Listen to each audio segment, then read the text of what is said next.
சங்கீதம் 11. நான் கர்த்தரை நம்பியிருக்கிறேன். பின்னை ஏன் நீங்கள் என் ஆத்துமாவை நோக்கி பட்சியைப் போல உன் மலைக்கு பறந்து போ என்று சொல்லுகிறீர்கள்? இதோ துன்மார்க்கர் வில்லை வளைத்து செம்மையான இருதயத்தார் மேல் அந்தகாரத்தில் எரியும்படி தங்கள் அம்புகளை நாணிலே தொடுக்கிறார்கள். அஸ்திபாரங்களும் நிர்மூலமாகிறதே, நீதிமான் என்ன செய்வான்?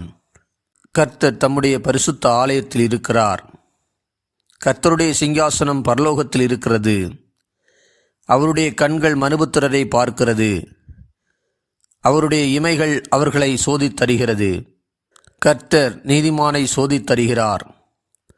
துன்மார்க்கரையும் கொடுமையில் பிரியமுள்ளவனையும் அவருடைய உள்ளம் வெறுக்கிறது. துன்மார்க்கர் மேல் கண்ணிகளை வருஷிக்க பண்ணுவார்.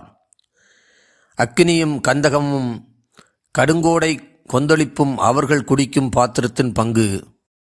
கர்த்தர் நீதியுள்ளவர், நீதியின் மேல் பிரியப்படுவார். அவருடைய முகம் செம்மையானவரை நோக்கியிருக்கிறது.